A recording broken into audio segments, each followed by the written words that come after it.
have a master's in public administration, and I have a law degree. How tall are you? 5'9". Dress size? 16. You didn't choose to be single. I'm sorry? How much do you weigh? Who, me? Mm-hmm. I weigh 200. Okay, so, all right, let you get your big ass up off my show because Okay. I don't do this.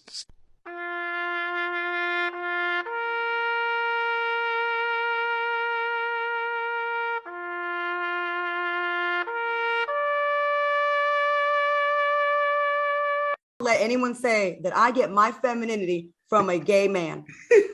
I am not getting my cues on how to be a woman from a man with a beard and lipstick and lashes. We know how to be feminine without y'all.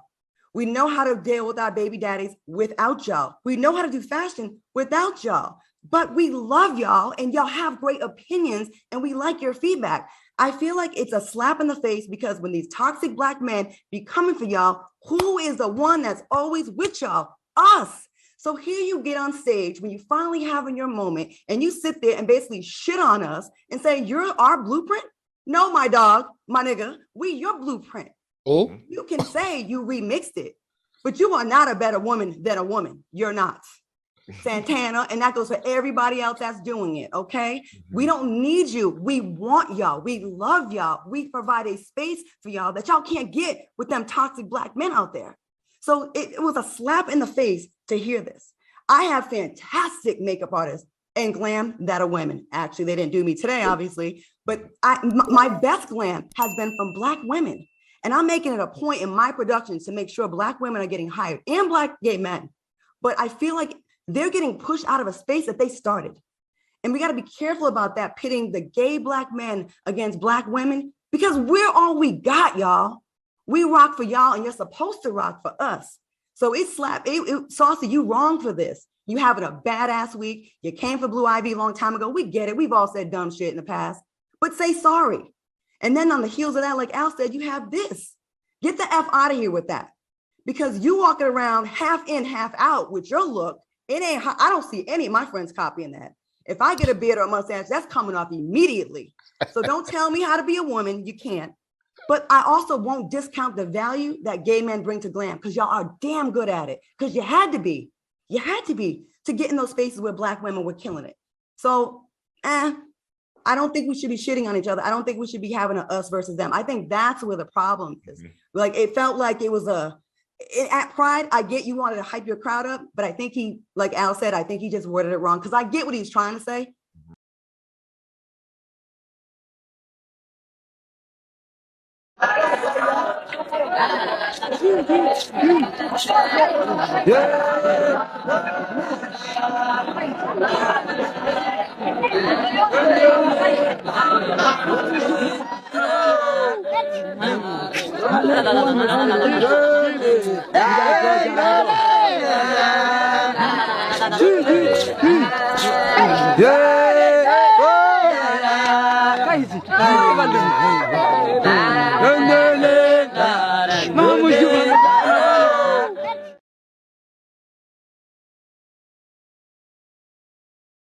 Your husband, why y'all divorced? What would he tell me? Domestic violence. Okay. How often did you beat his ass? No, I'm the victim. And I'm okay with that. I thank God I got out alive. And how long you been divorced? For 2 years. How long were y'all married?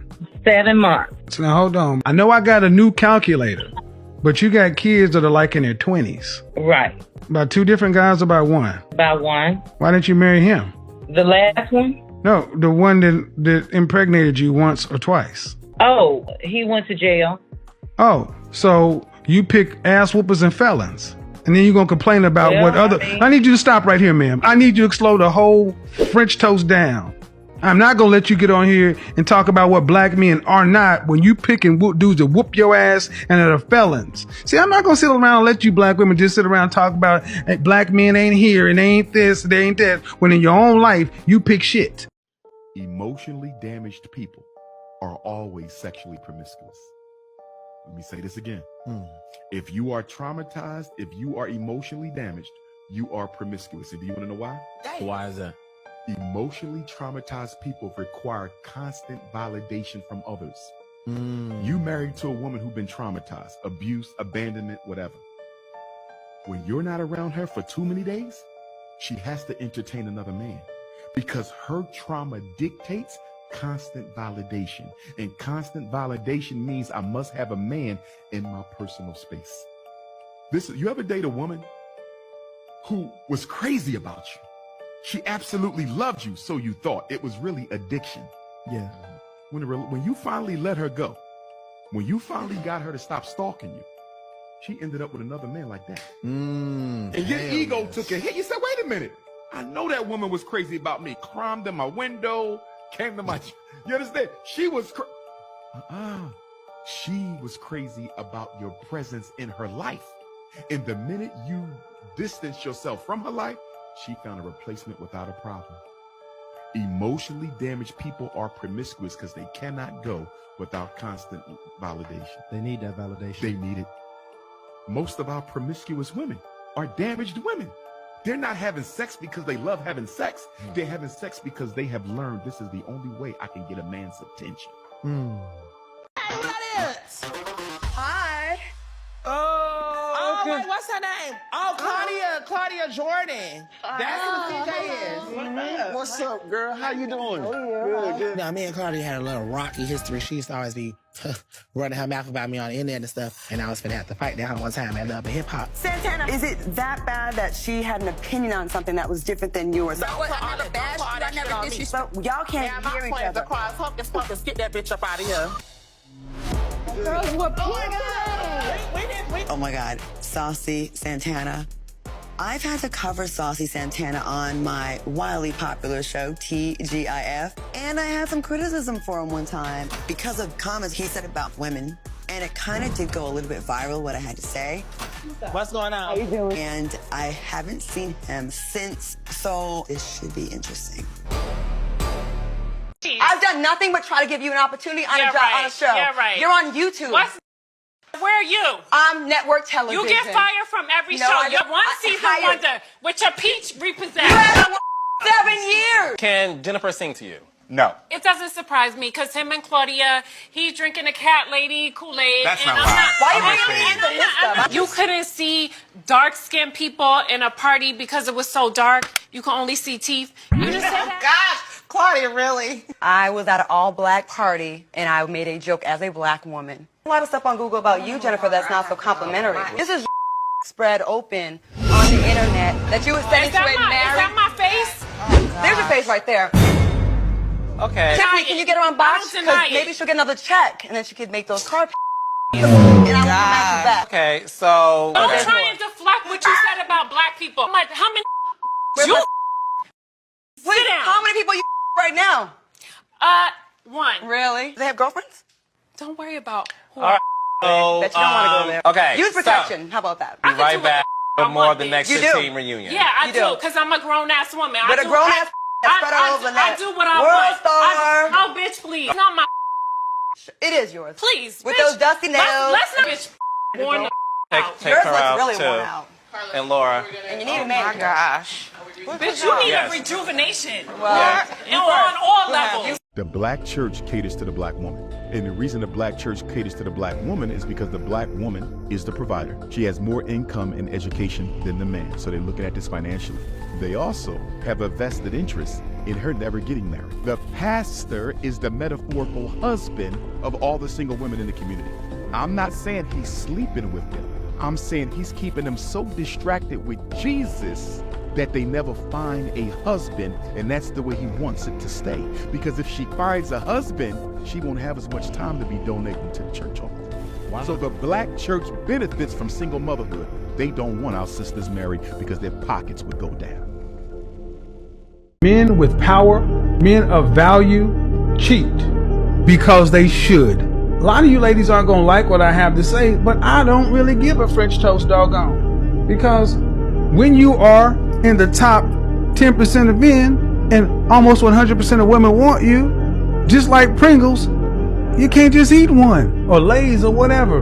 Why is it that so many women today seem to really honestly believe that in a connected world, a man who has separated himself and rose to the top has to be limited to you. This is another thing I want to address too, because it seems like there's a lot of homophobic rhetoric that goes on specifically with black women, and nobody in the LGBT ever holds black women accountable. We don't have women on the show say, oh, because black women and LGBT, we have this alliance or whatever the case is. But a lot of the rhetoric that black women say towards black men is very homophobic, and nobody calls them out for that. So you could openly just say, well, y'all gay, this, that, and the third, even though they not gay. And y'all swear every black man is secretly gay, which is not a fact. There's no data to prove that. Just because a man doesn't automatically see you and want to spend money on you, then, oh, he must be gay. Claudia Jordan exposing the ladies of the Real Housewives of Atlanta was not on my bucket list. That was kind of what was shocking to me, because I'm like, we all know reality TV ain't really all reality, because girlfriend, you know you renting that outfit. You know you don't really live there. You know that ain't your real boyfriend. You know you knew about that scam. You know you're not as religious as you pretend to be. Big old freak behind closed. Stop it. Knock it off. You know you're really cheating. You know you don't really have that degree. Please, like, I'll go along with it, though. We can play the game. Sure, let's play the game. Let's make good reality TV, and let's all go for a drink at Houston's or wherever y'all like in Atlanta, and we can move on. Like, I just thought that was so goofy to bring it home. Like, I was like, you really are mad over a scene? And then what I also hate was you may actually make progress with someone on the show, right, and really squash a beef, right? Me, if I squash with someone on camera, off camera, I actually am naive enough to think it's really squashed, right? So you squash a beef, and then the problem with reality TV is 3 months later when it actually airs, and they see what you said in your confessional, you see what they said, they mad again, and you're like, well, girl, of course I was reading you in the confessional. You was reading me. That's what I hate. That's another thing I can't stand about it. So yeah, it does get very real. And I think we'll have a better chokehold on them and them having a chokehold on us when we manipulate the game like they are manipulating us. They love seeing black women fight on television. But give them a little show and then go for drinks afterwards and be like, girl, you know what I mean that. With you on why I'm leaving this side of it, because the expectations are so unrealistic. Because you can't have expectations like that and no preparation. You don't even study men. Like, how do you want a man and you don't study even how to talk to a man? You don't even study, how men process. You don't even study so much ego and pride. There's nothing. It's just they demand these traditional, like I said, traditional men, but they want to be modern and wonder why they're not attracting certain men. They're barely. You women don't have any problems expressing yourself when it's something negative to a male. But let a woman come up here and we have to have a real talk moment. All of a sudden, I don't like this show because I feel low. You don't like this show because your ass don't want to take direct criticism. And you know what? That's why your ass is going to be watching me as long as I do the show. And you ain't going to get a man because Last year and beginning of this year, I stopped matchmaking. And the reason I stopped matchmaking is because I literally was I can't handle female clients. I was a matchmaker that matched females, and I had a few male clients, but predominantly I was matching women. And listen, it was such a valuable lesson for me, because what I learned is that the average woman doesn't really want just a good man. She doesn't want a husband. What she's really wanting are these standards or ideas that she has of what a man is supposed to be. But this is nothing what men are. This is not realistic for who men are, how they think, what they value. It's just this preconceived, idea that women have of who men should be. But this is not reality, okay? So literally, the standards here that I see consistently in women that stay single, do not get married, and the difference between women and wives is understanding, one, that men are not women. He's not going to be your best friend like your best girlfriend. You can't talk to him like that. They don't talk like that. They don't talk that much. They're not so sensitive and girly the way we need to stop calling women queens. First, let me apologize to you. I am sorry, black woman, that you did not have your father in the household. I am sorry that you did not get to be a little girl and get to be daddy's little princess. I'm sorry you didn't get that. I am. It's truly unfortunate that so many of you did not have a chance to be a princess and daddy's little girl and all that stuff. However, you're over 18. Princess is reserved for women teenage and under. The only way to become a queen is to be married to a king. You're not queens, nor are you princesses. See, you walk around telling women that they're royalty. You cannot be surprised when they act in an elite fashion. Look, you may be special to your son, your daughter, your family, a particular group or segment of the men in your race, but you're not special. You're just a woman. You're average, you're normal. Why are you wearing a cross on your neck? Color coordinating with your neck? Because I don't see a cross as religious, so okay. Just like you don't see a marriage as religious. So I don't think that a marriage have meaning. This is why it's like we're out of stage where people are like, "What is a woman?" Because they just go, "Well, we're going to call it a marriage, but we're going to sleep with other people. We're going to bring in prostitutes. We're going to outsource raising the kids, or we're never going to have kids." You're calling it a family. It's not a family, and this is what it is. The words have no meaning, right? I'm wearing the cross. Why? I don't know. I don't think of it as religious. Okay, well, Jesus Christ died on the cross. You think that? That's what you think. Wait, that's what you think. So why are you wearing the cross? Because I think it's cute. You just think that the design is cute. Yeah. Wait, really I quick. grew up Hold on. Catholic. I was religious, and I'm not Prostitution, anymore. I don't have to believe in what you believe, and I can say that if I didn't say you had to believe. I asked you a question. But I you're said, why are telling you me, wearing the cross? Okay, and you're saying that the religious aspect of marriage is the only thing that matters. It's not, because people don't follow what you believe. Yeah. Okay, I asked you why you're wearing the cross, and you said because you thought it was cute. That's awesome. Yeah, I tried. Very cool. She's wearing the cross around her neck because she thinks it's cute. I do. I'm not religious. People don't tell women the truth these days. Men get told the truth all the time. Women have no problem telling a man, I don't want an average man. It happens every day on my show. TLC said they don't want no scrubs, and we have no problem telling average men, you ain't crap. But if I just happen to have the nerve to agree with the woman that says she's average, then I'm Satan. I think that's interesting. What do you think about same-sex marriage? It's a sin. You think I'm sinful because I'm married to a man? Yeah. You do? Yes, you're sinning. You are in a sinful relationship. I actually don't believe marriage can be between two men. So I don't